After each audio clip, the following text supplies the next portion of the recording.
എല്ലാവർക്കും നമസ്കാരം. ഇന്ന് നമ്മൾ സംസാരിക്കുന്നത് പവർ സ്കിൽസ് എന്ന കോൺസെപ്റ്റിനെ പറ്റിയാണ്. ഒരു സ്ഥാപനത്തിൻ്റെയോ അല്ലെങ്കിൽ ഒരു വ്യക്തിയുടെയോ വിജയത്തിൽ വളരെ വലിയ പങ്ക് വഹിക്കുന്ന ഒരു കാര്യമാണ് പവർ സ്കിൽ. നമ്മൾ സാധാരണ ഹാർഡ് സ്കിൽ, സോഫ്റ്റ് സ്കിൽ എന്നൊക്കെ കേട്ടിട്ടുണ്ട്. എന്നാൽ ഇനി അങ്ങോട്ട് ഭാവിയിലെ ഒരു മികച്ച സ്ഥാപനമായിട്ട്, ഒരു മികച്ച വ്യക്തിത്വമായി മാറാൻ ഏറ്റവും സഹായിക്കുന്ന കാര്യമാണ് പവർ സ്കിൽ. നമ്മൾ വർഷങ്ങളായിട്ട് കേൾക്കുന്ന ഒരു കാര്യമാണല്ലോ ഈ ഹാർഡ് സ്കിൽ എന്ന് പറയുമ്പോൾ. എന്താ? Technical expertise. നമ്മൾ ഏതെങ്കിലും ഒരു വിഷയത്തിൽ ആധികാരികമായി അതിനെപ്പറ്റിയുള്ള നോളജ്, അറിവ്, കഴിവ്, അവിടെയൊക്കെ ഹാർഡ് സ്കിൽ. ആളുകളുമായി നന്നായി സഹകരിക്കാനുള്ള കഴിവ്, ഇൻ്റർപേഴ്സണൽ എബിലിറ്റി, ഇതൊക്കെ സോഫ്റ്റ് സ്കിൽസ്. ഇത് രണ്ടും ഒരു പ്രൊഫഷണൽ സക്സസ്സിന് വളരെ ഇമ്പോർട്ടൻ്റ് ആണ്. ഇത് രണ്ടും ഇന്നും അങ്ങനെ തന്നെയുണ്ട്. പക്ഷേ ഇന്നത്തെ ലോകം ഡിമാൻഡ് ചെയ്യുന്ന ഏറ്റവും പ്രധാനപ്പെട്ട കാര്യമായി മാറിയിരിക്കുകയാണ് പവർ സ്കിൽ എന്ന് പറയുന്നത്. പവർ സ്കിൽ എന്ന് പറയുമ്പോൾ എന്താണ് ഉദ്ദേശിക്കുന്നതെന്ന് വെച്ചാൽ, ഇന്ന് വളരെ കോംപ്ലക്സ് ആയിട്ടുള്ള, വളരെ സങ്കീർണമായൊരു ലോകമാണ്. എപ്പോഴും മാറ്റങ്ങൾ വന്നുകൊണ്ടിരിക്കുകയാണ്.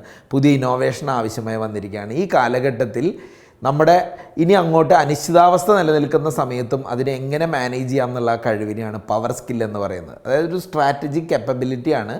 ടെക്നിക്കൽ സ്കില്ലും നമ്മുടെ ഇൻ്റർപേഴ്സണൽ റിലേഷൻഷിപ്പും കൂടെ കണക്ട് ചെയ്ത് വരുന്ന, ചേഞ്ചിനെ ലീഡ് ചെയ്യാൻ പറ്റുന്ന, കോംപ്ലക്സ് ആയിട്ടുള്ള സാഹചര്യങ്ങളെ നാവിഗേറ്റ് ചെയ്യാൻ പറ്റുന്ന, ട്രാൻസ്ഫോർമേഷനെ ഡ്രൈവ് ചെയ്യാൻ പറ്റുന്ന കഴിവിനെയാണ് പവർ സ്കിൽസ് എന്ന് വിളിക്കുന്നത്. അപ്പോൾ പവർ സ്കില്ലുകളായിരിക്കും ഇനി അങ്ങോട്ട് ഒരു സ്ഥാപനത്തിൻ്റെ ലീഡർഷിപ്പിൽ ഏറ്റവും കൂടുതൽ ആവശ്യം. അപ്പോൾ അത് കുറച്ചും കൂടെ ഡെപ്തിൽ നമ്മൾ അതിനെപ്പറ്റി ഒന്ന് സംസാരിക്കുകയാണെങ്കിൽ, ഹാർഡ് സ്കിൽ എന്ന് പറയുന്നത് നേരത്തെ പറഞ്ഞ പോലെ ഒരു ജോലി ചെയ്ത് തീർക്കുന്നതിന്, ടാസ്ക് ഡൺ സ്റ്റേജിലേക്ക് എത്തിക്കാൻ തീർച്ചയായിട്ടും സഹായിക്കും. സോഫ്റ്റ് സ്കിൽ എന്ന് പറയുന്നത് മറ്റുള്ളവരുമായിട്ട് സഹകരിച്ച് പ്രവർത്തിക്കാൻ സാധിക്കും. എന്നാൽ പവർ സ്കില്ല് നമുക്ക് അൺസർട്ടനിറ്റി, അനിശ്ചിതാവസ്ഥയുള്ള സമയത്ത് എങ്ങനെ അത് ലീഡ് ചെയ്യണം, എങ്ങനെയായിരിക്കണം ഭാവിയെ വാർത്തെടുക്കേണ്ടത്, ഇതിന് സഹായിക്കുന്ന കഴിവുകളാണ് പവർ സ്കിൽസ് എന്ന് പറയുന്നത്. അപ്പോൾ ഹാർഡ് സ്കില്ലുകൾ ടാസ്ക് ഓറിയൻറ്റഡ് ആണ്, സോഫ്റ്റ് സ്കില്ലുകൾ പീപ്പിൾ ഓറിയൻറ്റഡ് ആണ്. എന്നാൽ power skills are future oriented എന്നാണ് പറയുന്നത്. ഭാവിയെ മുൻനിർത്തിക്കൊണ്ട്, ഇന്നിപ്പോൾ പുതിയ ടെക്നോളജി വന്നിരിക്കുന്നു, AI കാലഘട്ടം, അല്ലെങ്കിൽ ഭാവിയിലേക്ക് വേണ്ടി ഞാൻ എന്താ അറിവ്, കഴിവൊക്കെ സമാഹരിക്കണം, ഇത്തരം കാര്യങ്ങൾ മനസ്സിലാക്കി അത് സ്വായത്തമാക്കുന്ന അവസ്ഥയാണ് പവർ സ്കിൽ എന്ന് വിളിക്കുന്നത്. അപ്പോൾ ഹാർഡ് സ്കില്ലും സോഫ്റ്റ് സ്കില്ലൊക്കെ നമ്മുടെ ഓപ്പറേഷൻസ് റൺ ചെയ്യാൻ ആവശ്യമാണ്. പക്ഷേ പവർ സ്കില്ലുകളായിരിക്കും ട്രാൻസ്ഫോർമേഷന് വേണ്ടി ആവശ്യം.